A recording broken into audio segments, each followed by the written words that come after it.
Namaskar. Welcome to the online learning platform of Sri A.K. Doshi Mahila College, Jamnagar. I, Dhruvika Kanabar, presenting my lecture on business organization and management. આપણે ઉત્પાદનના આધુનિક લક્ષણો modern characteristics of production discuss કરી રહ્યા હતા. એમાં આપણે જે છે એ 4 કેરેક્ટરિસ્ટિક્સ ઓલરેડી ડિસ્કસ કરી લીધા છે. એનું તમે હમણાં રિકેપ પણ જોયું. નેક્સ્ટ 5th કેરેક્ટરિસ્ટિક્સ જે આપણે ડિસ્કસ કરવાનો છે એ છે પ્રત્યેક તબક્કે વિભિન્ન સ્વરૂપ. આની પહેલાનું જે લક્ષણ હતું એ હતું કે ઉત્પાદન જે છે એ પ્રક્રિયા તબક્કાઓમાં વહેંચાયેલી છે, સ્ટેજીસ જે છે એમાં વહેંચાયેલી છે. તો એ તબક્કા જે છે એ દરેક તબક્કામાં જે સ્વરૂપ છે એ બદલાય છે. સપોઝ આપણે એક્ઝામ્પલ લઈએ તમારી એજ્યુકેશનલ પ્રોસેસનું. તો ડિગ્રી છે એ તમારું પ્રોડક્ટ છે, ફાઇનલ પ્રોડક્ટ. તો એ ડિગ્રી સુધી પહોંચતા તમે દરેક તબક્કામાંથી પસાર થાવ છો. School education, primary education, higher secondary education, then college, then તમને ડિગ્રી મળે છે, તમારું ફાઇનલ પ્રોડક્ટ તમને મળે છે.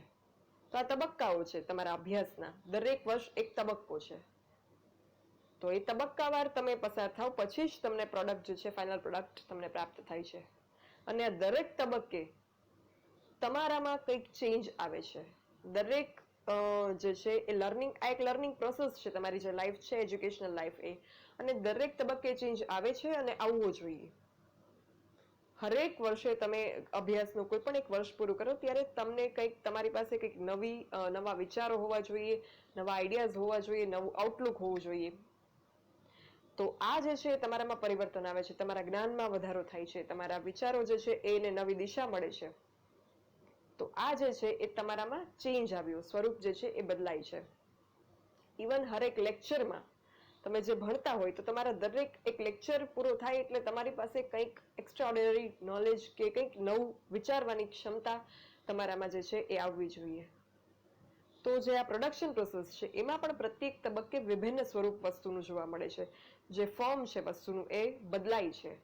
સૌપ્રથમ કાચો માલ જે છે એને પ્રોડક્શન પ્રોસેસમાં ઇનપુટ કરવામાં આવે. તો આ જે કાચો માલ છે, આ કાચો માલને દાખલ કરવામાં આવે, ત્યારબાદ દરેક ઉત્પાદનના તબક્કે એના પર પ્રક્રિયા કરી અને ફાઇનલ પ્રોડક્ટ, ફિનિશ ગુડ્સ, તૈયાર માલ મેળવવામાં આવે. તો આ ઉત્પાદનના જેટલા પણ તબક્કા છે એ વિભિન્ન તબક્કે, દરેક તબક્કે જે વસ્તુ છે કે જે કાચો કે અર્ધ તૈયાર માલ છે એને આપણે અત્યારે વસ્તુ કહીએ. તો જે વસ્તુ છે એના રંગ, એનો કલર, એનો ગુણધર્મ, એનો આકાર, શેપ, એની ગુણવત્તા, એની ક્વોલિટી, એની દ્રષ્ટિએ એમાં જે છે એ દરેક તબક્કામાં એમાં એડિશન થાય છે. એટલે એક તબક્કામાં એનો રંગ, આકાર, કદ, ગુણવત્તા, ગુણધર્મ અલગ હશે, બીજા તબક્કામાં જે છે એ અલગ હશે. એ આ લક્ષણમાં કહેવા માંગે છે. અને આ દરેક તબક્કે મૂલ્ય વૃદ્ધિ થાય છે. કંઈક એમાં વધારે બેટર થતું જાય છે. આપણે ખાંડ જોઈએ તો એકદમ વ્હાઈટ અને શાઇનિંગ જે છે એ ખાંડમાં હોય. શુગર ક્રિસ્ટલ્સની હું વાત કરું છું. તો ખાંડનું પ્રોડક્શન થતું હશે ત્યારે શું આ વ્હાઈટ જ ખાંડ પોલિશ કરેલી એકદમ ચમક જેમાં હોય એવી ખાંડ મળતી હશે? ના. એ પ્રોડક્શન પ્રોસેસમાં જે છે એ પ્રોસેસ કરતા એવી વ્હાઈટ ફિનિશિંગ વાળી ક્રિસ્ટલ ક્લિયર જે શુગર છે એનું પ્રોડક્શન થતું હશે. તો દરેક તબક્કે એમાં જે છે એનો કલર, એનું જે ચમક છે એમાં વૃદ્ધિ થતી હશે, એમાં જે છે એ મૂલ્ય વૃદ્ધિ થતી હશે, વેલ્યુ એડિશન થતું હશે. અહીંયા મેં એક્ઝામ્પલ આપેલું છે કાર મેન્યુફેક્ચરિંગ. તમે જોઈ શકો છો કે ફાઇનલ પ્રોડક્ટ જે છે સેકન્ડ રોમાં રાઈટ સાઈડ એ કાર રેડી છે.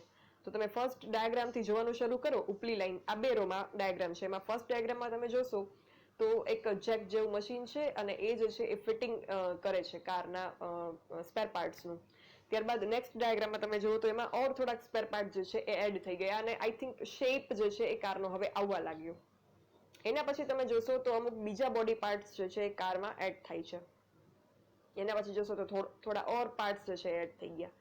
લાસ્ટમાં તમે જોશો તો કાર ઓલમોસ્ટ રેડી છે. થોડુંક જ કંઈક કામ જે છે ટાયર ફિટિંગનું એ થાય છે અને લાસ્ટ ફાઇનલ કાર રેડી છે. તો આ દરેક તબક્કામાં તમે જોશો ને તો શેપ કે કોઈ ક્વોલિટી વાઇઝ આમાં ચેન્જીસ આવ્યા એવરી સ્ટેજમાં. તો આ ઉત્પાદનનું એક મોડર્ન લક્ષણ છે કે દરેક તબક્કે જે છે એનું સ્વરૂપ જે છે, એનું ફોર્મ, સ્વરૂપ એટલે ઇંગ્લિશમાં કહેવાય ફોર્મ, FORM અહીંયા લખેલું છે. તો આ જે ફોર્મ છે એ બદલાય છે અને દરેક તબક્કે જે છે એમાં મૂલ્ય વૃદ્ધિ થાય છે, વેલ્યુ એડિશન થાય છે. સેમ જે હું પોઈન્ટ સમજાવું છું એનું આ બીજું એક્ઝામ્પલ છે કે દરેક તબક્કે મૂલ્ય વૃદ્ધિ અને વેલ્યુ એડિશન થાય છે. ફર્સ્ટ ડાયાગ્રામ તમે જે જોવો છો એમાં એક ખેતર તમને દેખાય છે. ખેતરમાં એક મશીન છે અને પાક જે છે એ ઘઉં છે. એ ઘઉં ખેતરમાં ઉગાડવામાં આવ્યા હશે ત્યારે બીજ રોપવામાં આવ્યું હશે. એમાં ફર્ટિલાઇઝર, ખાતર, પાણી, માનવ શ્રમ, ઘણું બધું જે છે એ પેસ્ટિસાઇડ્સ, ઘણું બધું એમાં જે છે એ એડ થયું હશે ત્યારે આ પાક તૈયાર થયો. ઘઉંનો જે પાક છે તમે જોવો છો એ તૈયાર થયો, ક્રોપ. પછી આ ઘઉંને જે છે એ ખેડૂત લે, માર્કેટ સુધી પહોંચાડે. એ ઘઉં જે છે પાક એ લઈ લે, પછી એમાં પણ અમુક જે છે એને સાફ કરવાની એને પ્રોસેસ થતી હોય કે જે મેન્યુઅલી ઓર મશીન દ્વારા થતી હોય. પછી એને પેક કરે, પછી એ માર્કેટ સુધી એને પહોંચાડે. પછી માર્કેટમાંથી આપણે એને લઈ આવીએ ઘઉં, અને આ રોટલી જે તમે જુઓ છો એ બને. કેટલી પ્રોસેસ એમાં એડ થાય, કેટલા તબક્કાઓ આ રોટલી બનવા સુધીમાં એડ થાય છે. આ ઘઉંના જે પાક છે એમાં પણ એટલા બધા તબક્કાઓની મેં વાત કરી, અને જ્યારે માર્કેટમાં મુકાય ત્યારથી આપણે આ રોટલી બને ત્યાં સુધી પણ ઘણી લાંબી પ્રોસેસ જે છે. તો આમાં તમે જુઓ દરેક તબક્કે સ્વરૂપ બદલાય છે. પહેલા એક બીજ હતું, બીજમાં ખાતર, પાણી અને બીજું જરૂરી આપ્યું એટલે આ પાક થયો. આ ઘઉં બન્યું, ઘઉં માર્કેટમાં આવ્યા, ઘઉંને આપણે ખરીદ્યા, આપણે એ ઘઉંમાં આગળની પ્રોસેસ કરીએ, એ ઘઉંને આપણે સાફ કરીએ, એ ઘઉંને આપણે સ્ટોર કરીએ અને દળાવીએ એટલે લોટ મળે આપણને. તો તમે જોયું વસ્તુનો કલર બદલાય છે, અહીંયા સ્વરૂપ પણ બદલાય છે, અહીંયા ગુણધર્મ પણ બદલાય છે અને ગુણવત્તા પણ બદલાય છે. તમે ઘઉંને આખું વર્ષ સ્ટોર કરો, તમે લોટને આખું વર્ષ સ્ટોર ના કરી શકો એટલે ગુણવત્તા પણ બદલાય છે. અને પછી આપણે લોટ દળાવીએ, પછી એ લોટને આપણે બાંધીએ, એમાં પણ આપણે અમુક ઇન્ગ્રેડિયન્ટ્સ એડ કરીએ અને એ લોટને બાંધ્યા પછી પણ થોડીક પ્રોસેસ થાય અને છેલ્લે આ રોટલી જે છે પાકે. તો આ જે છે પ્રોડક્શન પ્રોસેસનું એક એક્ઝામ્પલ કે જે એ સાબિત કરે છે કે પ્રોડક્શન પ્રોસેસ તબક્કામાં વહેંચાયેલી છે અને દરેક તબક્કે એનું સ્વરૂપ અલગ હોય, એનો રંગ, આકાર, ગુણધર્મ, કદ, ગુણવત્તા બધું જ અલગ હોય અને મૂલ્ય વૃદ્ધિ દરેક તબક્કે થાય છે. અને એક એક તબક્કો પસાર થાય એમ જે વસ્તુ છે એ માનવ ઉપયોગિતાને સંતોષતી જાય. આપણે આ જે રેડી ઘઉં છે આ રોટલીને આપણે ડાયરેક્ટ ખાઈ શકીએ, આપણી શારીરિક જરૂરિયાત સંતોષાઈ જાય. આમ સાઈડનો જે ડાયાગ્રામ છે ઘઉંનો પાક એ આપણે ડાયરેક્ટ નથી ખાઈ શકતા. તો દરેક તબક્કે મૂલ્ય વૃદ્ધિ થાય છે એટલે એની કિંમતમાં પણ વધારો થાય છે અને ઉપયોગિતાનું સર્જન પણ જે છે એ વધતું જાય છે. બીજો એક ડાયાગ્રામ અહીંયા તમે કંઈક પથ્થર જેવું, ચમકતા પથ્થર જેવું તમે જુઓ છો કે જે એક અલગ ડાયાગ્રામ છે આ ઉપરના બેથી. એ ડાયાગ્રામ છે એ છે સોનાની ખાણનો, અને એ સોનાનું જે છે એ એના સ્ટોન છે. તો સોનું આપણને ખાણમાંથી આ રીતે મળે. હવે આ સોનું માનવ ઉપયોગિતાનું કે તુષ્ટિગુણનું સંતોષ કરે છે? નહીં.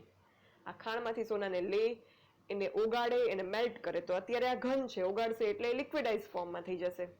પછી એ લિક્વિડ ફોર્મમાંથી પાછું એને યોગ્ય આકારમાં, જ્વેલરી જે આપણે લઈએ એ શેપમાં એને કન્વર્ટ કરે, ડિઝાઇનિંગ કરે, તો ત્યારે પાછું એ ઘન પદાર્થ બનશે.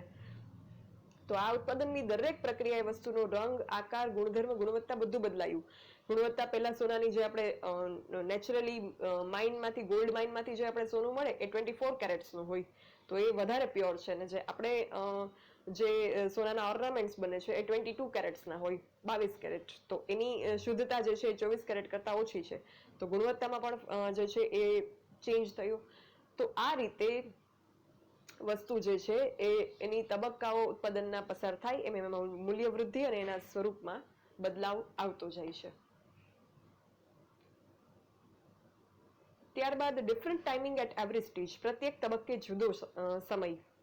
જે મેં તબક્કાઓની વાત કરી કે ઉત્પાદન પ્રક્રિયા તબક્કોમાં વહેંચાયેલી છે અને દરેક તબક્કે એમાં જે છે એ કંઈક મૂલ્ય વૃદ્ધિ થતી જાય છે, એના સ્વરૂપમાં ચેન્જ આવતો જાય છે.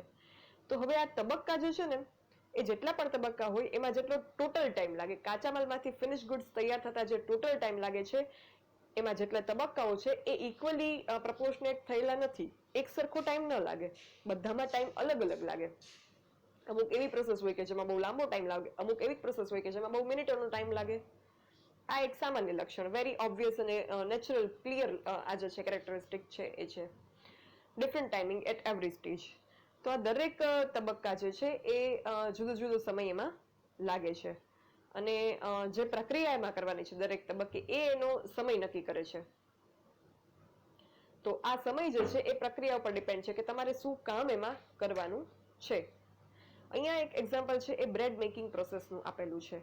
બ્રેડ બનાવતા હોઈએ બેકરીમાં, તો એ બ્રેડ મેકિંગ પ્રોસેસ જે છે એમાં કેટલો ટાઈમ લાગે એની જે છે આમાં એક્ઝામ્પલ આપેલું છે. સૌથી પહેલા નીડિંગ એટલે લોટ બાંધવો.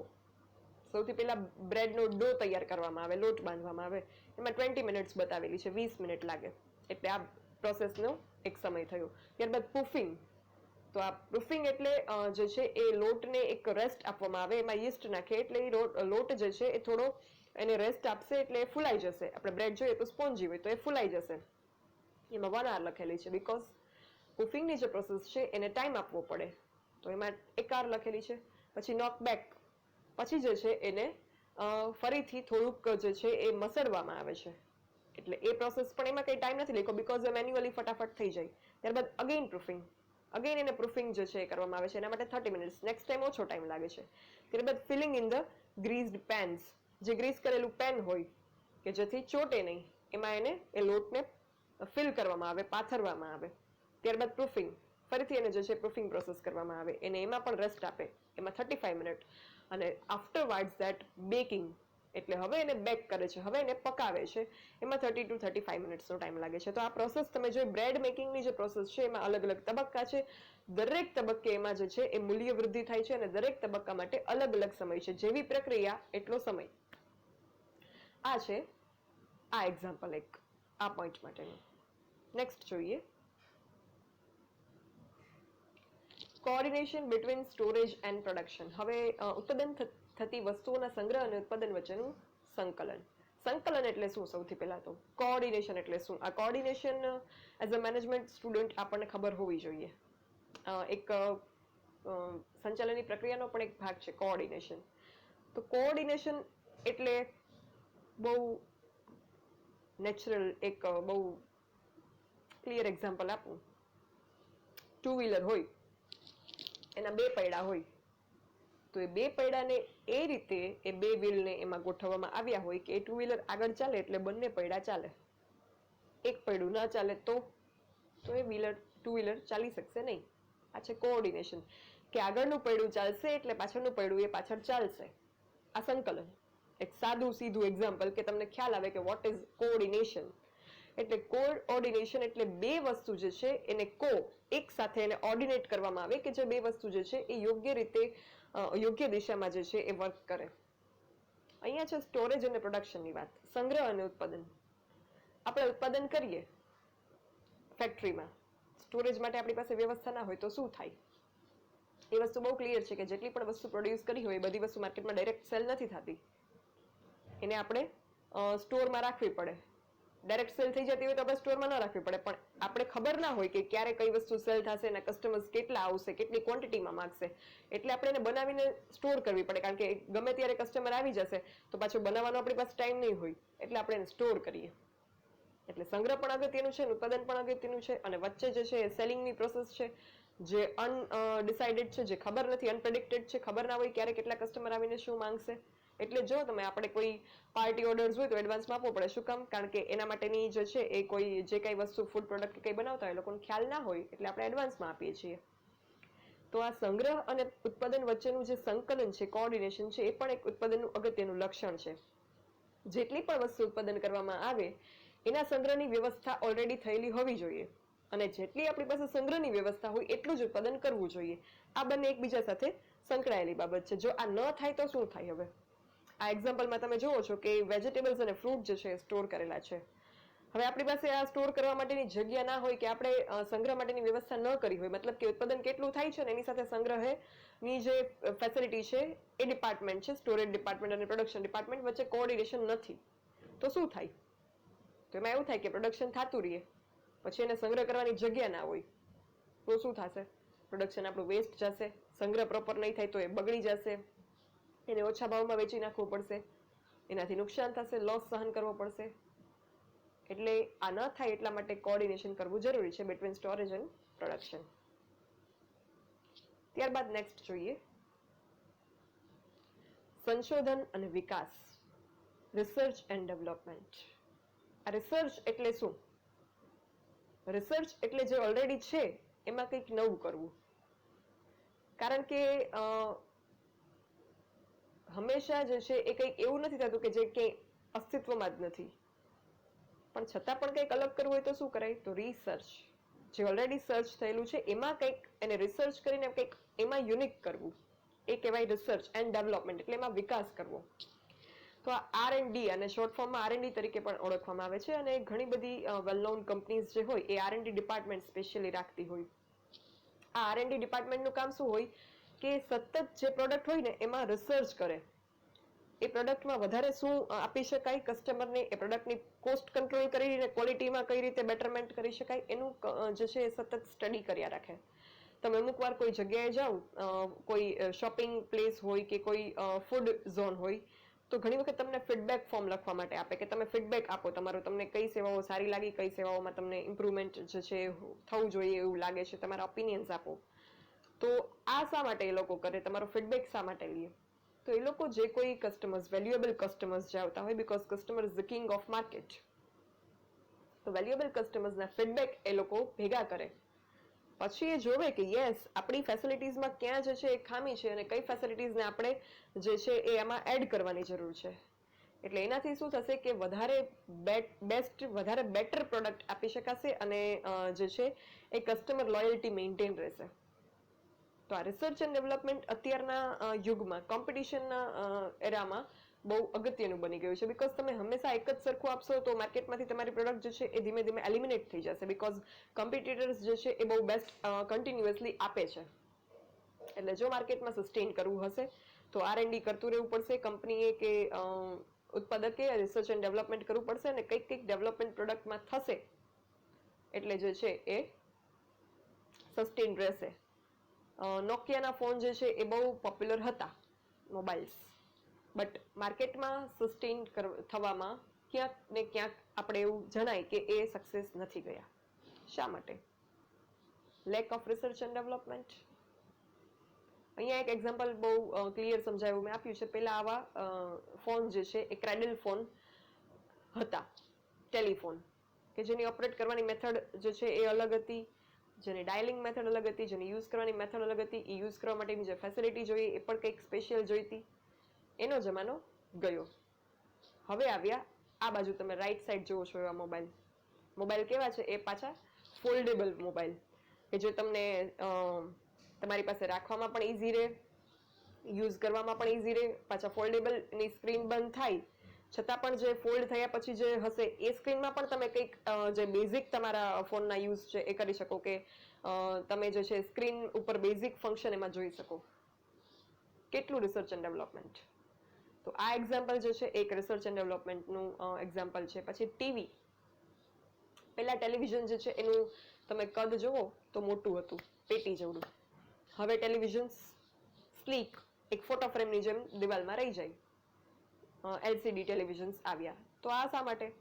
કારણ કે આ રિસર્ચ એન્ડ ડેવલપમેન્ટ થયું એટલે એક તો એની ક્વોલિટીમાં સુધારો થયો, બીજું કે શેપમાં સુધારો થયો. એનાથી તમારી સ્ટોરેજ કરવું હોય, ટેલિવિઝનને રાખવું હોય તો પહેલા જે છે એના માટે સ્ટેન્ડ જોઈતું, હવે દિવાલમાં રહી જાય છે તો એને રાખવા માટે કોઈ સ્પેસ જે છે ઓક્યુપાય નથી થતી. બેનિફિટ થયો.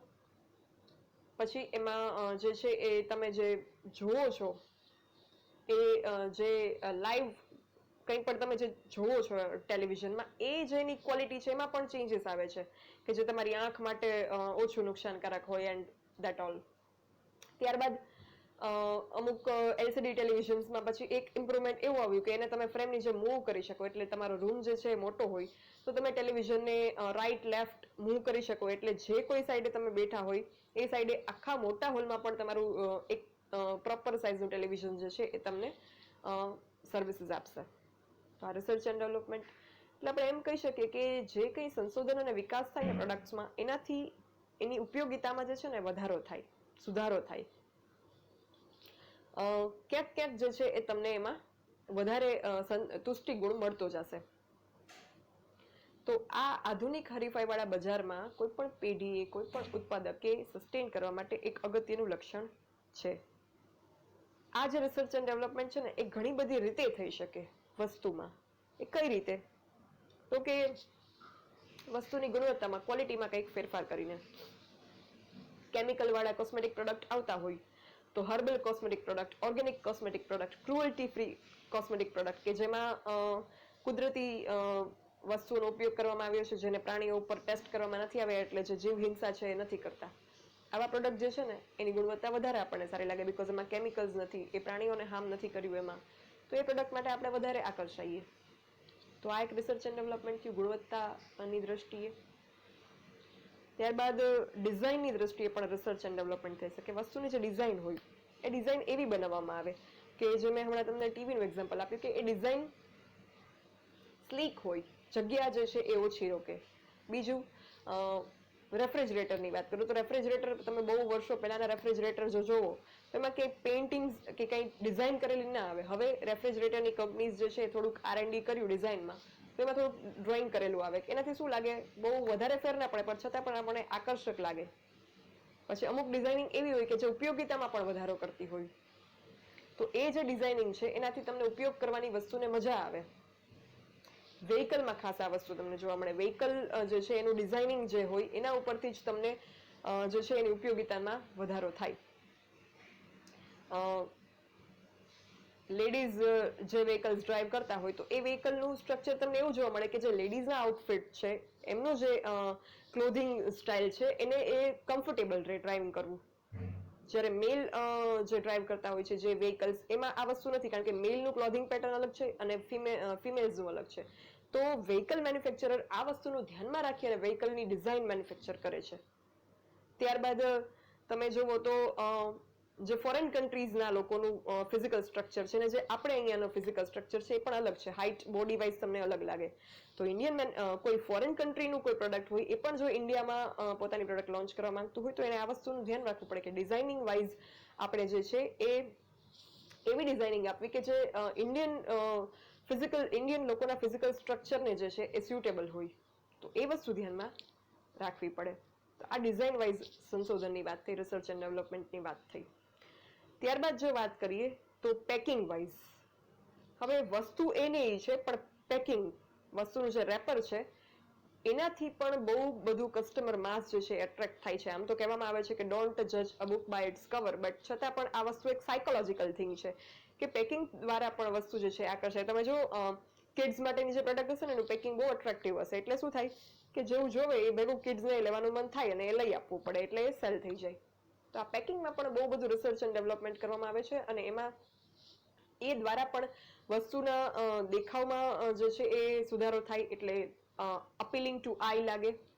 ત્યારબાદ વસ્તુની ઉપયોગિતામાં પણ પેકિંગ દ્વારા જે છે એ ઉમેરો થઈ શકે. સાદો એક સોપ હોય, વર્ષો પહેલા હેન્ડવોશ નહોતા, સાદો એક સાબુ આવતો તો એનાથી માણસો હાથ ધોતા.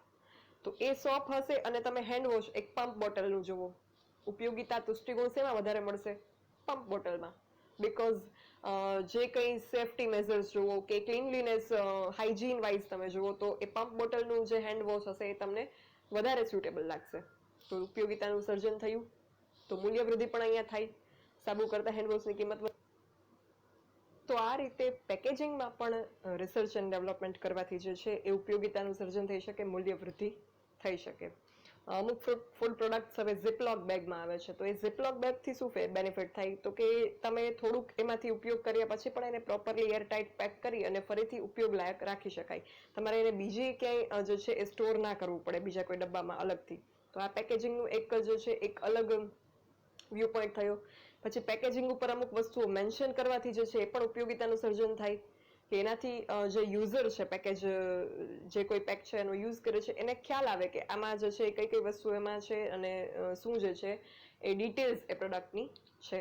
તો એ રીતે પેકેજિંગમાં પણ રિસર્ચ એન્ડ ડેવલપમેન્ટ કરવાથી જે છે એ તુષ્ટિગુણનું સર્જન થાય છે અને મૂલ્ય વૃદ્ધિ પણ થાય છે ઉત્પાદનમાં. ત્યારબાદ વસ્તુની જે યુઝેબિલિટી હોય, જે ઉપયોગિતા હોય એમાં પણ મૂલ્ય વૃદ્ધિ થઈ શકે રિસર્ચ એન્ડ ડેવલપમેન્ટ દ્વારા. ફર્નિચર અમુક એવા આવે છે કે જે અલગ અલગ multi use products, sofa cum bed હોય તો એને તમે બે રીતે યુઝ કરી શકો. તો તમારે એક જ વસ્તુ તમને બે ઉપયોગિતા જે છે એ સેટિસ્ફાય તમારી કરે. તો એ જે છે એ વસ્તુની મૂલ્ય વૃદ્ધિ કરે, તુષ્ટિગુણનું સર્જન કરે આવું પ્રોડક્શન કરવાથી. તો આ રીતે અમુક એવા પ્રોડક્શન જે છે કે જે વ્યક્તિને ઉપયોગિતા જે છે એ વધારે યુઝફુલ વસ્તુ થાય. કપડાં આવે છે, ઇન અને આઉટ પહેરી શકો તમે, એટલે બંને સાઈડે રિવર્સ કરીને પહેરી શકો. તો શું થશે? તો એનાથી પણ તમારી ઉપયોગિતા જે છે એ વધશે. તો આ રીતે રિસર્ચ એન્ડ ડેવલપમેન્ટ અલગ અલગ વ્યૂ પોઈન્ટથી જે છે એ પ્રોડક્ટમાં થઈ શકે. અને આ રિસર્ચ એન્ડ ડેવલપમેન્ટ જે છે એ કરવાથી બજારની પરિસ્થિતિમાં, એટલે કોમ્પિટિશનનો જે હોય માર્કેટમાં, એમાં જે છે એ ટકી શકાય. કિંમત જે છે એ વસ્તુની વધારવી હોય તો વધારી શકાય. જો પ્રોડક્ટમાં રિસર્ચ એન્ડ ડેવલપમેન્ટ કરીને પ્રોડક્ટને વધારે કંઈક એક્સ્ટ્રા બનાવવામાં આવે, એમાં કંઈક એડ કરવામાં આવ્યું હોય તો બજારમાં પણ ટકી શકાય, એની કિંમત પણ જે છે એ વધારે રાખી શકાય. બીજું, ગ્રાહકોની માંગ જે છે એ સંતોષી શકાય. અત્યારે કોરોનાનો ટાઈમ છે તો ગ્રાહકોની માંગ જે છે ફૂડ પ્રોડક્ટની વાત કરીએ તો ઇમ્યુનિટી બુસ્ટર પ્રોડક્ટ જે છે ખાવામાં વધારે લોકો પ્રેફર કરે છે. તો હવે આઈસ્ક્રીમ અત્યારે જે છે એ એવું કહે છે કે આઈસ્ક્રીમ થી અમુક હેલ્થ પ્રોબ્લેમ કે શરદી કેમ થઈ જાય તો આઈસ્ક્રીમ જે છે અત્યારે ન ખાવી જોઈએ. તો હવે આઈસ્ક્રીમના પ્રોડ્યુસરે માર્કેટમાં અત્યારે સસ્ટેન કરવું હશે તો શું કરવું પડશે? તો હવે એ લોકો એવી આઈસ્ક્રીમ બનાવે, ઇમ્યુનિટી બુસ્ટર આઈસ્ક્રીમ, કે એમાં એ લોકો એવા ઇન્ગ્રેડિયન્ટ્સનો, એવી એની પ્રોડક્શન પ્રોસેસ જે છે એ રાખે કે જેનાથી એ પ્રોડક્ટ છે એ નુકસાન ના કરે, બલકે તમારી હેલ્થ જે છે એને વધારે સારી બનાવે, અથવા તો જે છે એને સસ્ટેન કરે, ખરાબ ના કરે. તો આ થયું ગ્રાહકોની માંગને સંતોષવાની વાત. તો એ પણ રિસર્ચ અને ડેવલપમેન્ટ દ્વારા થઈ શકે. ત્યારબાદ લોકોને જે છે એ અભિરુચિ લોકોની વધે, એટલે લોકોનો ઇન્ટરેસ્ટ વધે કે યસ, આ વસ્તુ જે છે આપણે કોઈ પણ જે રિસર્ચ એન્ડ ડેવલપમેન્ટ કરીને વસ્તુના પેકેજિંગમાં કે વસ્તુની ક્વોલિટીમાં કંઈક સુધારો કર્યો હશે તો આપણે રેગ્યુલર પ્રોડક્ટ ખરીદવા કરતાં આપણે એ પ્રોડક્ટ ખરીદવાની ઈચ્છા વધારે થશે. તો એ પણ R&D દ્વારા થઈ શકે. તો આ રીતે જે છે એ વસ્તુ બનાવવાથી ઉત્પાદનને જે છે એ માર્કેટમાં વધારે સારી રીતે ટકાવી શકાય. ત્યારબાદ નેક્સ્ટ જોઈએ ઇન્ડસ્ટ્રીયલ એન્જિનિયરિંગ, ઔદ્યોગિક એન્જિનિયરિંગ. એન્જિનિયરિંગ એટલે શું? તો કે સાયન્ટિફિક પ્રિન્સિપલને આધારે કોઈ પણ કામ કરીએ એને આપણે એન્જિનિયરિંગ કહીએ. તો આ ઇન્ડસ્ટ્રીયલ એન્જિનિયરિંગ જે છે એ પણ વસ્તુની ઉત્પાદનમાં ના ગુણવત્તામાં વૃદ્ધિ કરે છે, વસ્તુના વિકાસ કરે છે, એની પડતરમાં ઘટાડો કરે છે. તમે એવા અમુક મશીનો રાખો કે જેનાથી વસ્તુની કોસ્ટ જે છે એ ઘટી જાય. આ ડાયાગ્રામમાં પણ તમે જુઓ છો કે material, man, management, machine, energy, information, money, આ બધું ભેગું થઈને જે છે એ એક પ્રોડક્ટ બને છે. તો એમાં જે છે એ તમે કંઈક એવા ચેન્જીસ કરો કે જેનાથી પડતર ઘટે, તો ઇન્ડસ્ટ્રીયલ એન્જિનિયરિંગનો ઉપયોગ કરવાથી પ્રોડક્શન પ્રોસેસની પડતર ઘટાડી શકાય, ઉત્પાદનને ઝડપી બનાવી શકાય. ઝડપી ઉત્પાદન બને એટલે ઝડપી આપણે માર્કેટમાં પહોંચાડી શકીએ, ઝડપી એ વેચાય તો ઝડપી જે છે એમાંથી આર્થિક ઉપાર્જન થઈ જાય. તો આ રીતે યાંત્રિક ટેકનોલોજીમાં બદલાવ લાવીને ઉત્પાદનના સાધનોને ટેકનિકલ સંશોધન કરી અને બજારમાં જે છે એ ઊંચી ગુણવત્તાવાળા પ્રોડક્ટ, ઊંચી ગુણવત્તા અને વાજબી કિંમત. અત્યારે બે ચેલેન્જીસ છે પ્રોડ્યુસર સામે, બેસ્ટ ક્વોલિટી અને રીઝનેબલ પ્રાઇસ. તો આ બંને જે મેઇન ઓબ્જેક્ટિવ છે પ્રોડ્યુસરના, એ આ ઔદ્યોગિક એન્જિનિયરિંગ જે છે આ પ્રશ્નને સોલ્વ કરે છે. આ વસ્તુ એનાથી જે છે એ મેળવી શકાય. આ છે 9મો પોઈન્ટ.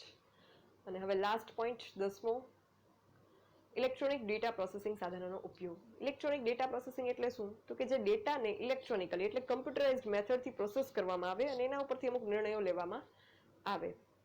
તો એવા કમ્પ્યુટરમાં ઘણા બધા પ્રોગ્રામ્સ આવે છે, એવા ઘણા બધા સોફ્ટવેર્સ આવે છે કે જે ઇલેક્ટ્રોનિક ડેટા પ્રોસેસિંગ કરે છે. અને જે માહિતી, જે રો ડેટા છે, સરકાર દર વર્ષે નહીં, સોરી, પણ અમુક વર્ષોના સમયાંતરે જે છે એ સરકાર પોપ્યુલેશન સેન્સસ કરે છે, વસ્તી ગણતરી કરે છે.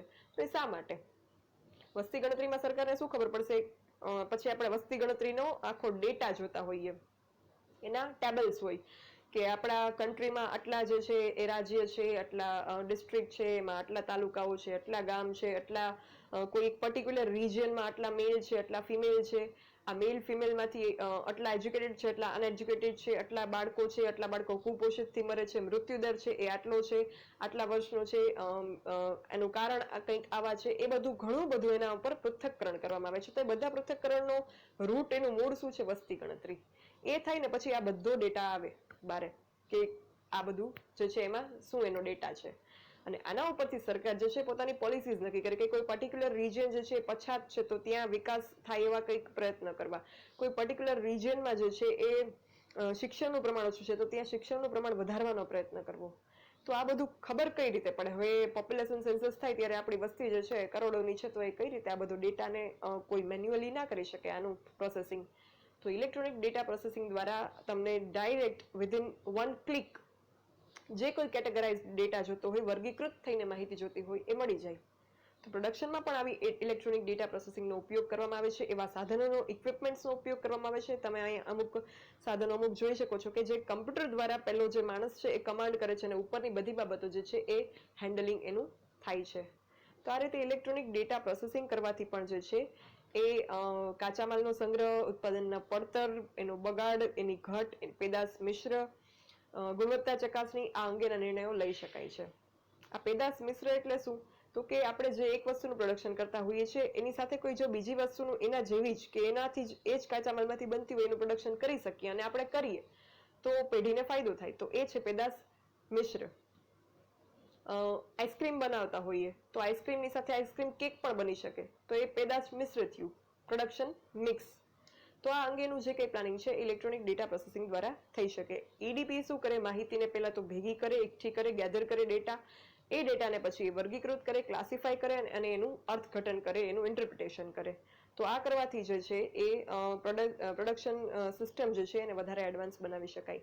આ ઈડીપી જે વર્ડ છે અત્યાર માટે તમારે આટલી અન્ડરસ્ટેન્ડિંગ ઇનફ છે, છતાં પણ જો તમારે ઈડીપીનું વધારે કોઈ નોલેજ ગેઇન કરવું હોય તો હું ટીવાય બીકોમ સેમેસ્ટર 5માં ઓડિટિંગનો સબ્જેક્ટ જે છે એ લઉં છું.